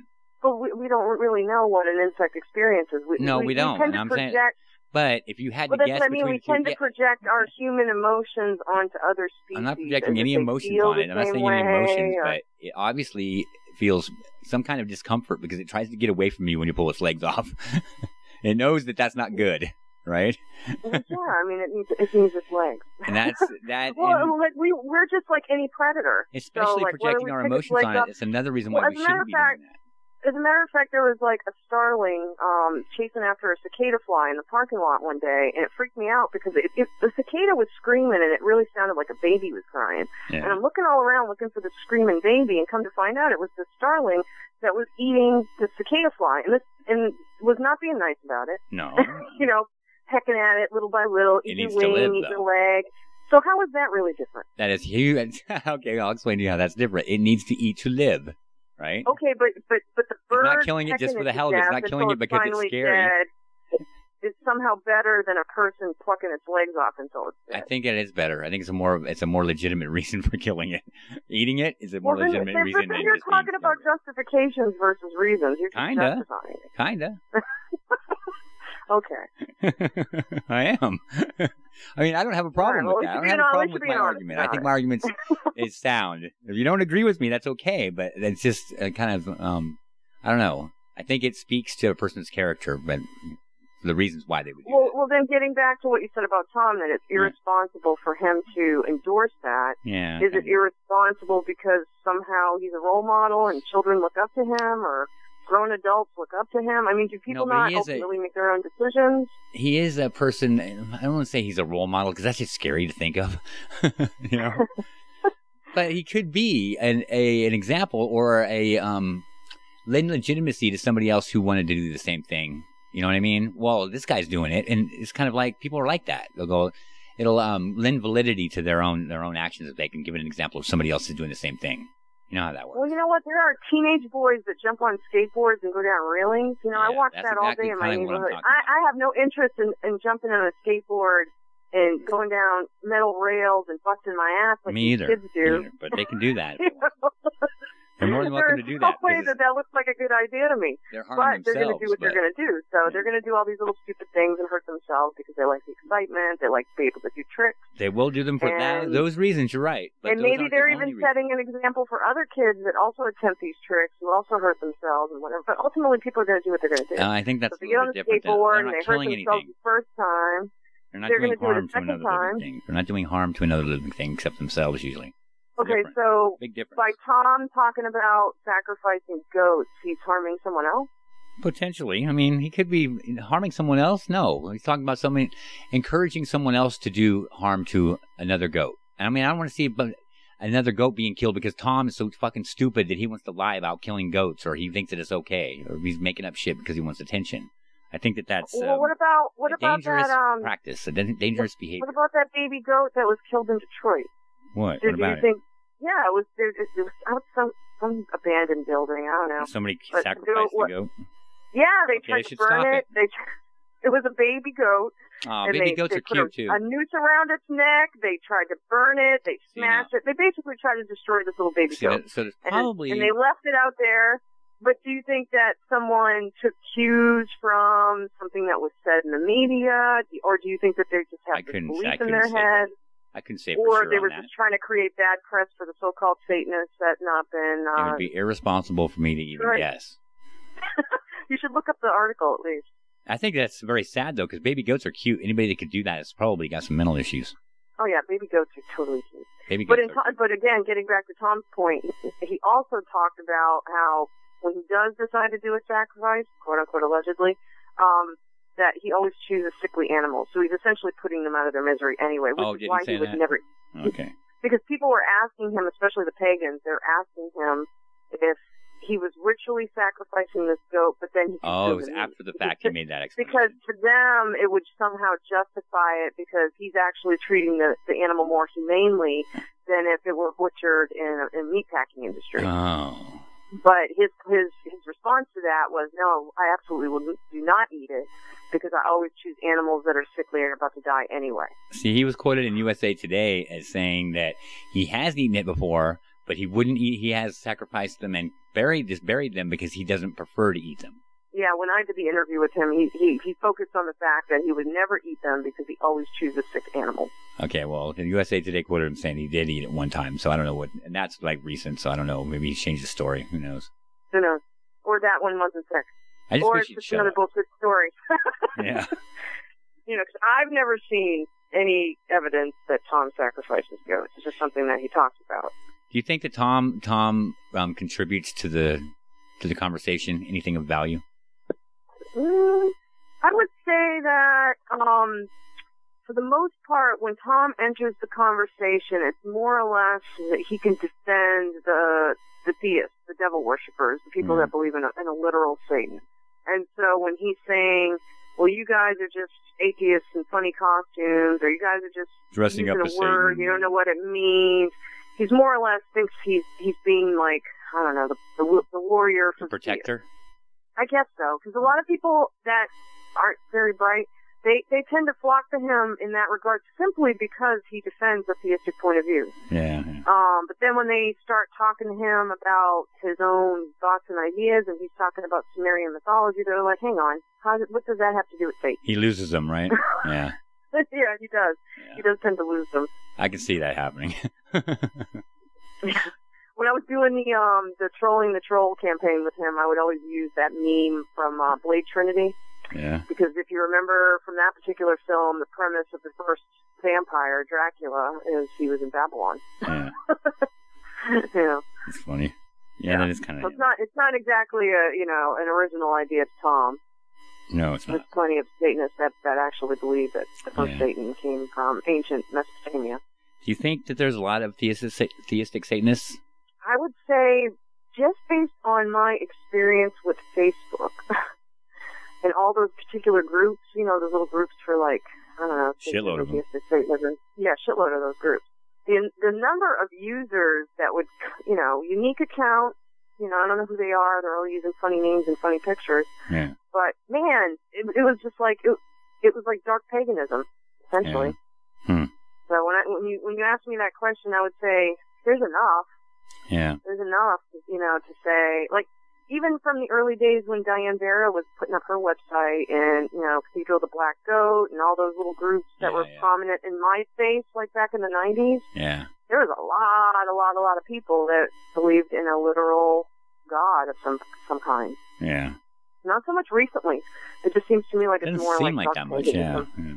Well, I mean, it's fringe. It's a fringe belief system, so it's gonna be very minority anyway. Isn't it for a younger crowd too? Generally tends to be younger people.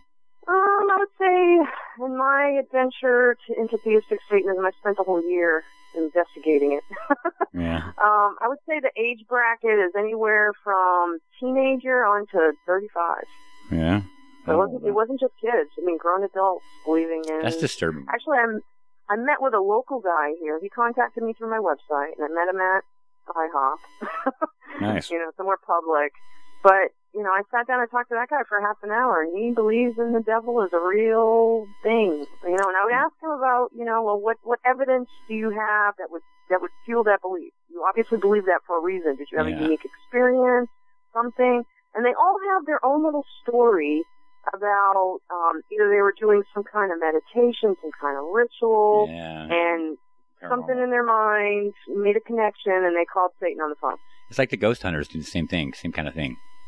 Do people believe in like ghosts? even with my interview with Nagashiva, which he goes by Troll Talhead, the Grand Mufti of Satanism, he says Satan visits him in his dreams. Yeah. But he doesn't think Satan is like a fallen angel or even a god. He describes him as demonic. Really? So and I even asked him if it was more or less just like musings, like with the subconscious, and he said, nope, Satan visits me. Wow. He was very clear on that. Yeah, he was very clear on that, because I thought he was taking that demonolatry angle, like, musings with your, subconscious mind or something like that. Yeah. Nope. Does he use it as an excuse for his bad behavior? Nope. That's good. Nope. Yeah, he's kind of eclectic. Like a lot of these theistic types are very eclectic in their beliefs. know, it's like, I don't know, I just feel like throwing them under a dark paganism bucket, because that's pretty much Why do you think they're like that? Do you think they're doing that because they're insecure? No, not really. I don't think it's an insecurity. I think it's just they have that feeling that there's something responsible. Like, again, you know, it goes back to that, you know, conscious designer. Right. The archetype, you know, the architect is out there designing things and watching, you know, they think there's a watcher. Yeah. You know, and usually if they believe in Satan, they also believe in God, or gods, plural. Like, there's a population. You kind of have to, though, don't you? I mean, where he came from. Not necessarily. Well, I mean, for the majority of people, I mean, where else would he come from? Well, I don't know. I don't know if they're, see, that's why I'm always asking questions. Like, if they were raised with a particular religion and they were already a believer, like a believer in something, you know, something otherworldly, like an architect, then it would be rather easy to just switch up the beliefs. So you no longer believe in God, but now you believe in this guy. The opposite of God. Yeah. Yeah. And sometimes it's just, it stems out of being just rebellious. Yeah, I know. I was going to ask that too. I think so too. So that's why I said I don't necessarily think it's insecurity all the time. I think it might just stem from being rebellious. You know, like that's the patriarch of rebellion. Yeah, I think you're right. I mean, they could pick any other god from any mythology that's also a rebellious archetype, but they choose Satan because it's taboo and provocative and pisses off their grandmother and no shit, pisses your parents off or whatever. It's just like dating a fucking guy or girl that your parents hate. Yeah. If you're told enough to not do something, then you're going to do something. Exactly. When you're told you're not supposed to do it, that's when you want to do it the most. I mean, even in my own childhood, you know, I was always, you know, being raised in a Roman Catholic household, they're always talking about this bad guy. I wanted to know who this bad guy was. Yeah. So I started researching because I couldn't find him anywhere. And I'm like, all I see is you people acting bad. Oh, he's out there. He's out there. Yeah, like you keep blaming this devil guy, but I just see you acting a fool. So what's responsible for your behavior? I thought it was you. Oh. So I did my own research, and I was just like, oh, that's what these people are talking about. They're victims of the temptations of Satan. Yeah, but that's what you know. They were always warning me of, you know, falling subject to his influences, like a whisperer. You know, it was going to make me do all these things, you know. I'm like, give me a break. Should I have an ear open for the little, you know, voice in my head? I mean, where is this voice coming from? I have that voice in my head. I listen to it. I don't always listen to mine. I listen to mine usually. As I get older, I listen to it more often. I'm even skeptical of my own thoughts. Man, I'm skeptical of it. Don't get me wrong. You ever agree with anybody else? Like, I don't even agree with me. I'm totally skeptical of it, but yeah, I just don't know. It's right an awful lot. Yeah. Well, sometimes you get a gut feeling, and it should be the one that you listen to, and you don't. And sometimes you get a gut feeling, and you're like, no, I'm not going to listen to that because that's just my irrational mind taking over. Yeah. And it seems like you always pick the wrong way. But isn't that like the false positive thing, right? Sometimes. Yeah. Like earlier today, I was just like, I'm going to go to the store because, you know, usually there's not a crowd. I hate crowds, so I have to go to the store for something. Yeah. Well, I didn't know, and I was going to turn around, but I didn't listen to my gut, and I went to this particular store anyway, and come to find out they were having a Sunday-only sale, and it was like, God, I couldn't even get out of the parking lot. I was like, see, should have listened to my gut. Didn't listen. You should have been in church anyways. That's what I was thinking. I was like, should all these people be in church? Yeah, no shit on. You know, Sundays are usually quiet. That's funny. Okay, we've been an hour, so we got to stop now. All right. Okay, thanks for the conversation, man. No problem. Just give me a call if you ever want to chit-chat. Yeah, I will. Cool. All right. Okay, I'll talk to you later. Have a good night. You too. All right, late. A Satanist priest. Let's join him.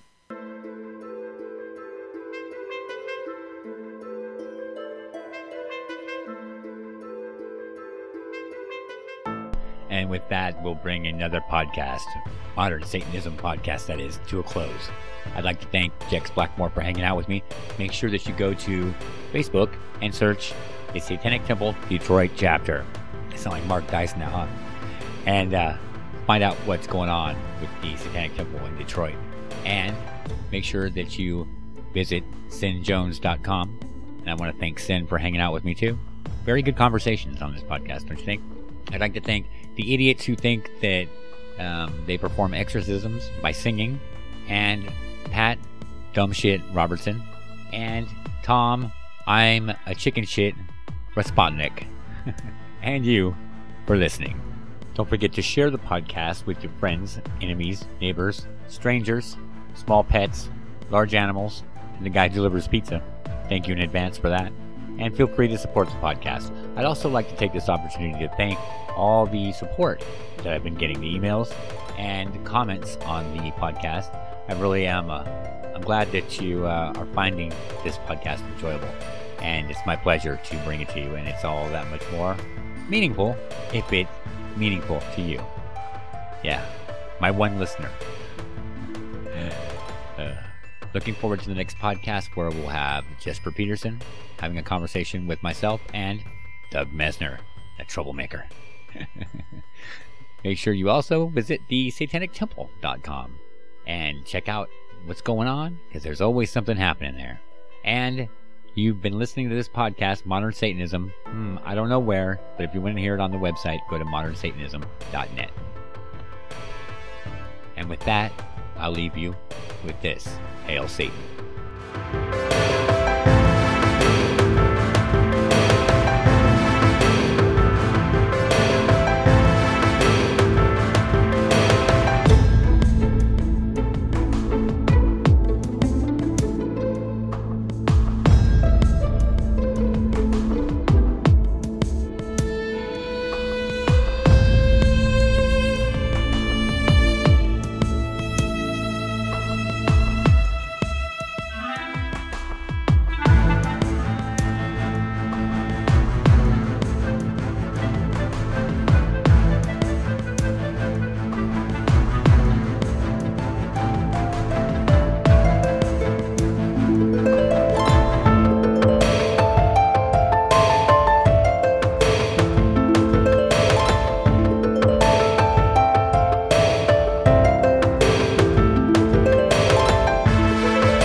Satan!